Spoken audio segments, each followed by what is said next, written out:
Okay, the stage is yours.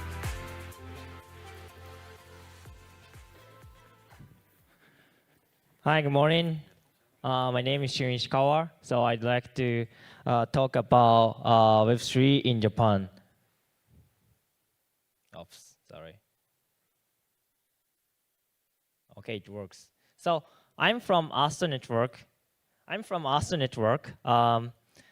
Then like probably you guys may know about Astar Network. Astar Network is the smart contract layer. So we basically enabling smart contract deployment, not only EVM, but also WebAssembly in smart contract by using the technology of the Polkadot.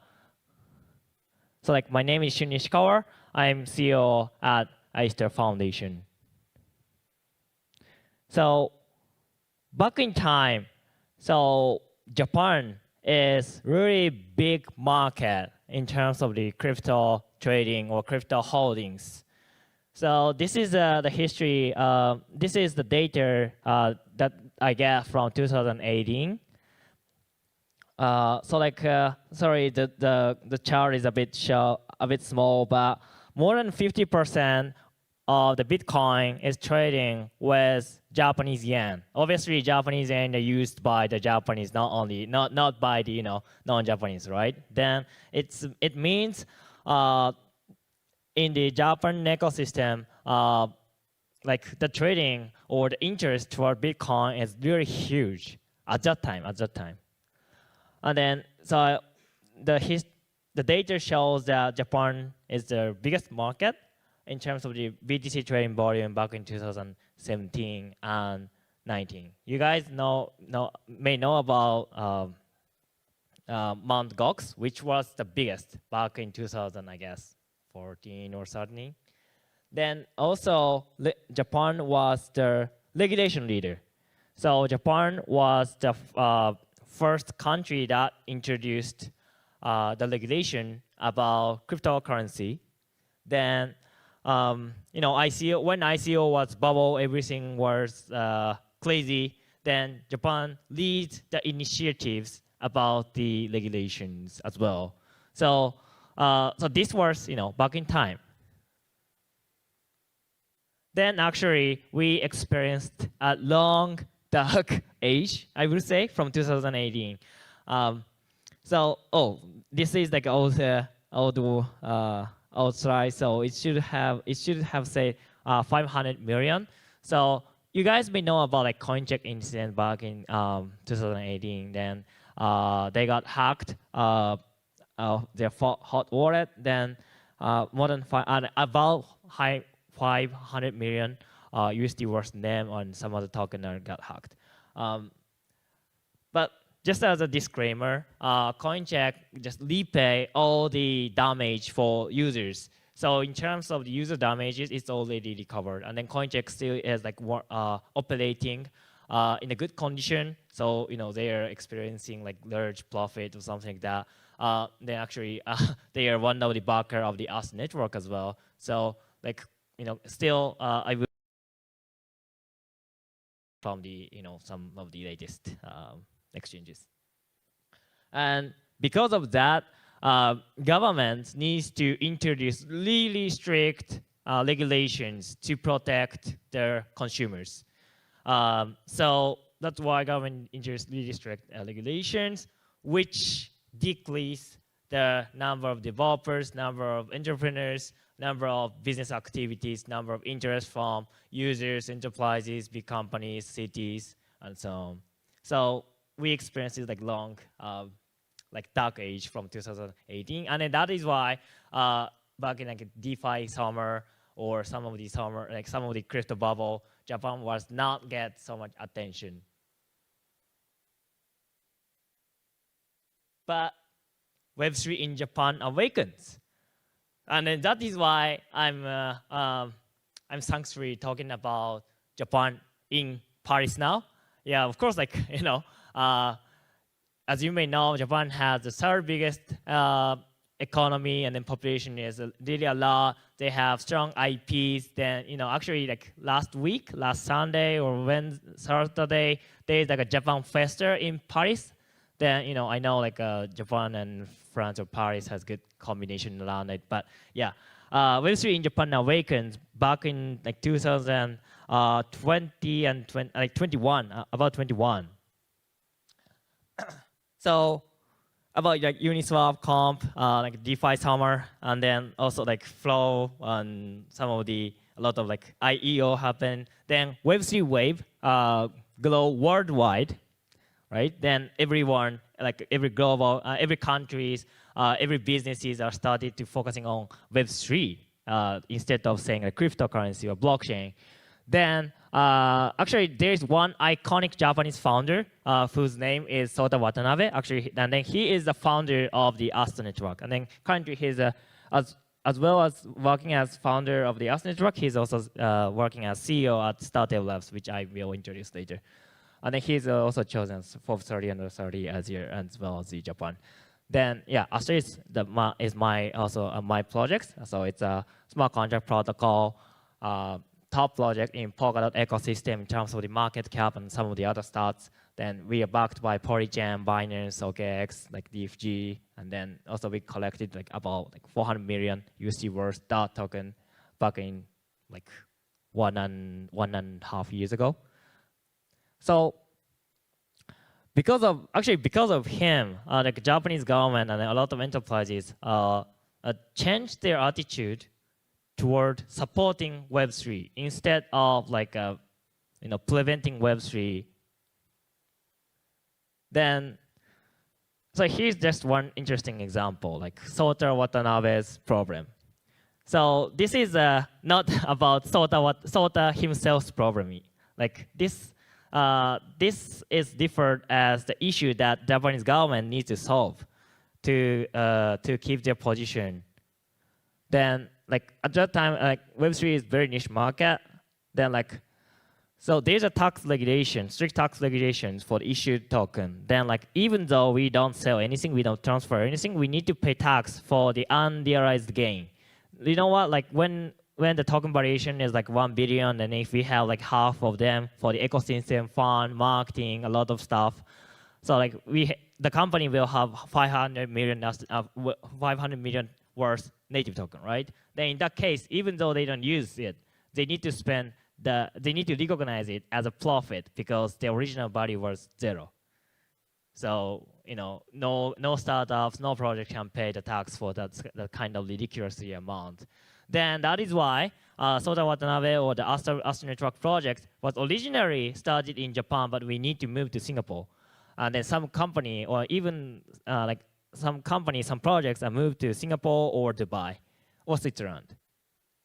Then this is like a significant issue that like a Japanese government like losing the talents or projects or maybe like future source of income in terms of tax to the like non-Japanese countries. So that is why Japanese government see this as Sota Watanabe's problem.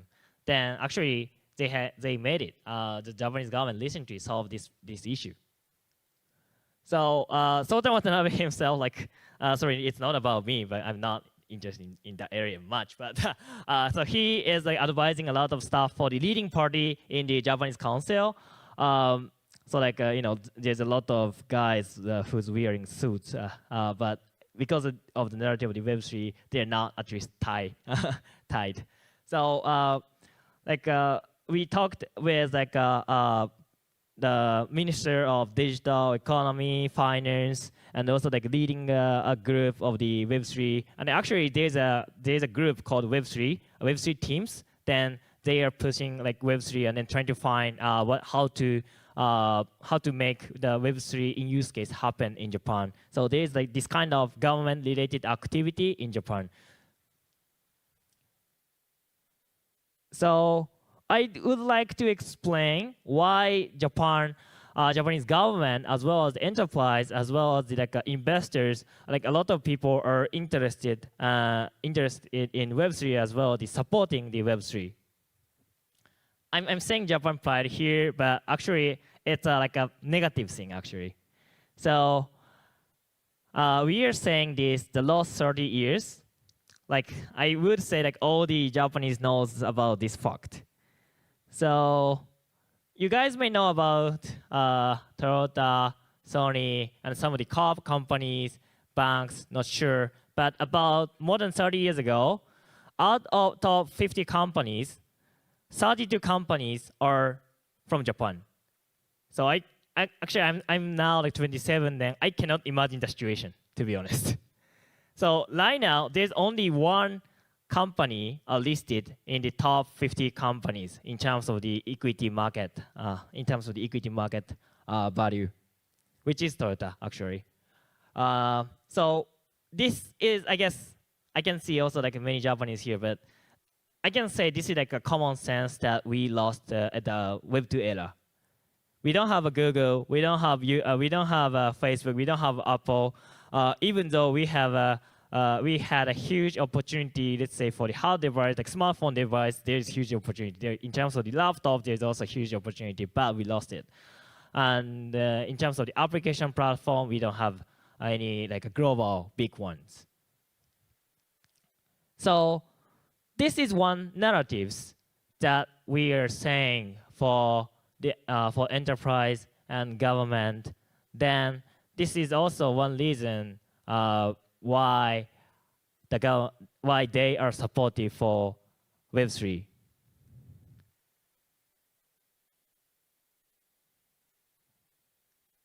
Okay, so I guess this is the most important or the messaging slide today. Like, why is Japan so exciting in the exciting in Web3 in the world today?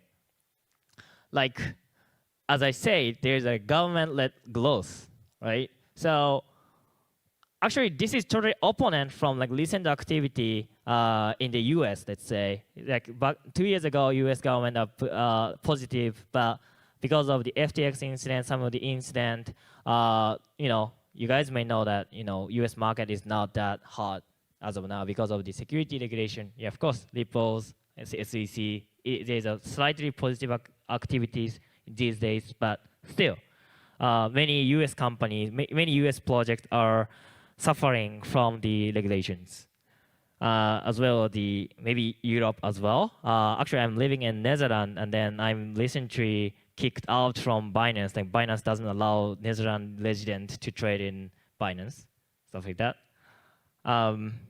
So this is one reason why Japan is hot in Web3 now. And then second reason is very limited damage from two major incidents last year, which is Luna Terra incident as well as the FTX incident. This is really thanks-free because of the strict regulations. Because of the strict regulations, they are not allowed any activity in Japan. That is why many Japanese traders, users, enterprise that does not have much exposure for those currency or those places. Then luckily we don't get like not much damages from those incidents. Even though in the other countries this is like huge impact. Not only for the damage, the amount of the money or asset, but also the impact of the negative news, right? But they are not that popular in Japan. So in terms of the impression from those consumers, traders, enterprise, Web3's image is not get affected from those two major incidents last year. Then third, it's also big impact that we have strong foundation of the content-related industry, which is gaming, which is anime, which is manga. You guys know that, right? Like One Piece, Naruto, Pokemon. Those are from the Japanese content industry. Then as well as that, Japanese really likes to spend the money for enjoying content. So that is why, let's say for the existing gaming area, Japan still has like third biggest, following US and China, and the movie, anime content, they're spending a lot of money, resources for this area. And then obviously this is good synergy with NFT, fan engagement, loyalty. Yeah, there's a bunch of opportunity for the Japanese business, content creator. So this is also one big reason why Japan is excited in Web3. And then fourth, it's related to number 3. So because of 1 to 3, the impression toward Web3 it's not that bad because we don't get damage, and they have their own IP or contents which they would like to bring it to overseas.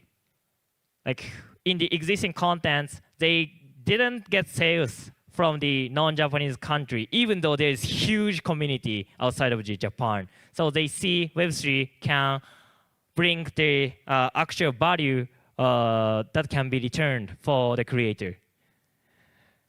And because of the narrative that I introduced, we lost the Web2 era, we cannot lose in Web3 era, this kind of stuff. Because of that, we are seeing the beginning of the full-scale entry of the enterprises. So that is like those 4 points are the reason why Web3 in Japan is recently hot. Then actually like last month there is like the biggest startup events. Then more than half are occupied by the crypto. And actually right after ECC, there's an event called WebX, which is the new one started from this year, but it's really huge. Then like Prime Minister, like Minister of the Digital, or those guys are also presenting in the Web3, and then they are putting Web3 as like a national policy. Then so anyway, the government push the Web3 really much. Then those are the things that is going on in Japan. So that is why Astar is going back to Japan, and then starting doing businesses there. So so I would like to explain what is going on by using the actual cases, so that you guys can understand what kind of situation or what kind of application, what kind of enterprises are coming in Japan. So one is Toyota, the biggest company in Japan. Then actually Toyota is interesting in DAO, even though they are one of the biggest biggest organization. So I can also say that one of the greatest DAO can be Toyota, because even though the founders are dead or founders are succeeded to the next one, even though the directors are changed, even though the entire team got are changed or replaced, they're still producing a good quality of cars. It means they are keep maintaining, improving, and then the idea of Kaizen, right? Then so it sounds weird that Toyota is DAO, but it still works. Then that is why they're interested in DAO. Then with the joint forces with Astar Network, we are doing the DAO Web3 hackathon, which is specialized for DAO. Then over 430 participants joined there. So we work together with the Polkadot and Web3 Foundation in this area. And then Toyota is also interested in doing more so that they can do the mobility, mobility-related services, which is, I'm quite excited. Then the other one is Sony. So actually Sony is the second biggest one, which we also work together. Then we did Sony incubation program. So Sony has a lot of group companies inside. You guys may know about Sony Pictures, Sony Music Entertainment, and then you guys are seeing a lot of movies from Sony levels, and gaming PlayStations, and headphones, a lot of stuff. So we had incubation projects with Sony. Then over 200 applications from all over the world. Then we made it. And then actually we will have second cohort, especially for the gaming area. So if you guys are interested in that one, just let me know. It is for the leading Web3 gamings. So this is just some example from the output. Let's say for this Anik is one of the NFT studio for the IPs, so that they can bring their IP or contents for non-Japanese countries by using the power of the NFT or blockchain. So NTT, Actually, the entity is the fourth biggest in Japan, and also we work together. So like NTT, which is the like a AT&T in Japan, or KPN in Japan, they are committing to like 4 billion worth JPY for the Web3 industry actually. So they are really serious that like Web3 can be like a good potential for their has a synergy with their internet infrastructures, as well as their user bases. So we have already announced the collaboration with them. Then we cannot disclose much more, but we are planning to like some infrastructure development with them. Then this is some cases about the NFT or contents related. So we work together with Yoshitaka Amano, which was one of the illustrators for the Final Fantasy, you may know. Then they are launching the NFT projects, which is called Candy Girls. Then actually in the Omotesanda, it's close to Shibuya, there's a gallery that is always showing their some of the artwork related to the Candy Girls. So, like, those IP-related movements are also happening. Then the other thing is Calbee, which is the biggest retail snack company. You can see it like a Lay or Lay for the potato chips, but they are producing more than like a lot of stuff. So when users buy the potato chips in anywhere, in supermarket, convenience store, drugstore, like they can mint their NFT. Then more and more they purchase the potato chips. The character or NFT is glowing. Then they gain access to the limited contents as well as the like a special additional snacks. So you can find this collaboration has been over, but you can find like this in like, literally any of the retail store.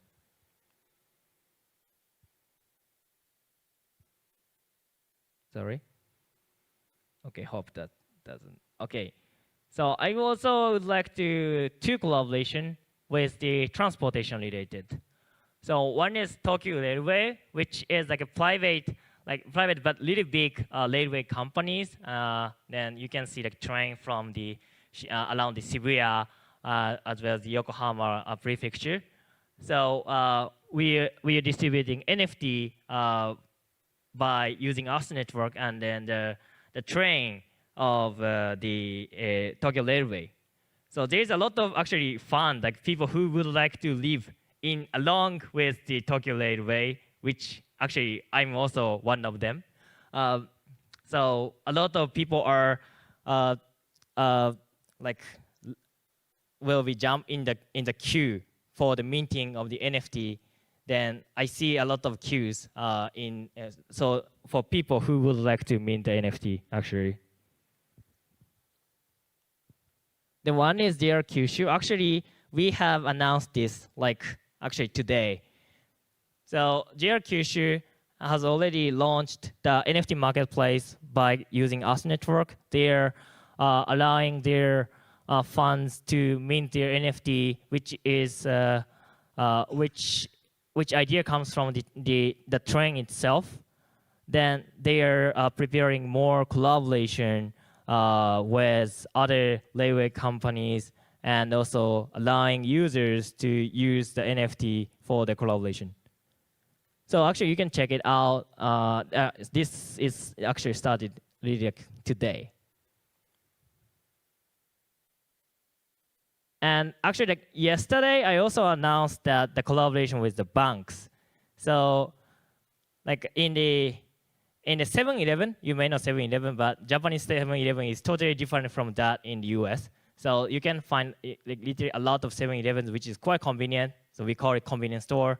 So there's ATM. Then in the ATM, when they donate the money, they can get NFT by the receipt. So we enabling the connection between the real world and Web3 world from, or I would say in the convenience store. Then this is the final use cases that I can explain. That this is, you know, the cool art here. This is called It in the South Pole, which is the famous manga anime. Then actually this was like this was happened like more than 1 year ago. They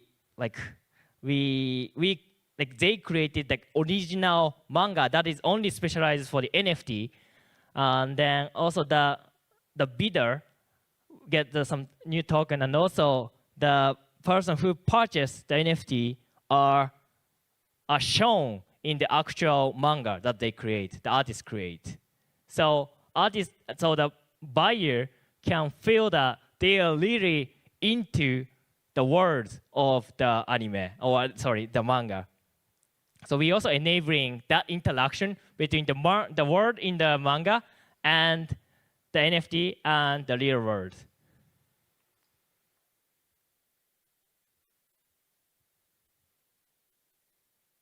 Okay, so this is also like some example of the just collaboration. So not only the enterprises, but also those cities are interested, because you know the national government is going for the Web3. So why not for the cities like Fukuoka cities, Shibuya cities? They are doing a lot of like hackathons, and as well as the using their IPs. So each city has their own uniqueness, right? Maybe for food, building, sightseeing places, you know, they would like to use it for the fun engagement. Then you can see, you know, on the left, there's a bunch of logos here. It is more than 320, I guess. Then this is the advertisement which I use for the newspaper, Nikkei newspaper, which is the biggest the economy paper. Then, yeah, actually here it says Japan as #1 again, but you know what I mean from my explanation about, you know, Web2 or back in like this like 30 years stuff. So like we are working with about like 400 Japanese companies, and then we have the organization called Astar Japan Lab. Then we work a lot of like banks, like IT companies, big companies, so that we can be an entry point or gateway between these enterprises and Web3. So like recently we are, because you know the culture of those traditional companies and Web3 is totally different, so we set up a new company called Startail, which is like also the core development company behind Astar Network. Then they're supporting onboarding those companies into Web3.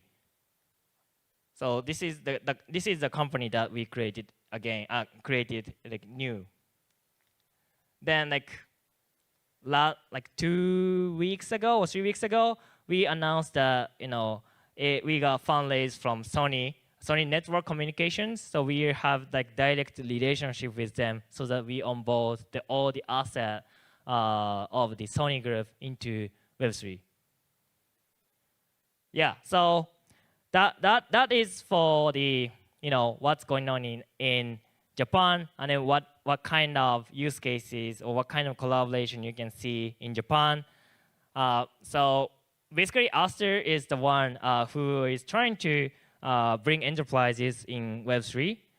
So, you know, but to do that as a protocol, we need to do a lot of improvements. So we are doing, you know, we are upgrading staking, tokenomics, improving the governance. We are providing more and more SDK, stuff like that. So actually today we will have a crowdcast about our vision, about our governance, about our roadmap. So it will be great if you know more about not only the Japan ecosystem use cases, but also really core part or tech part or governance part. It's totally different because the audience is totally different. But I guess you guys may start have interested in, you know, how we work as a protocol, not only for the business area. So perfect. That's it. That's great. Yeah. Perfect timing. Okay. So I don't know if you have a few questions very quickly. Thank you, Sean. Actually, I presented the Toyota case in a live news channel in Belgium, so that's an amazing project, by the way.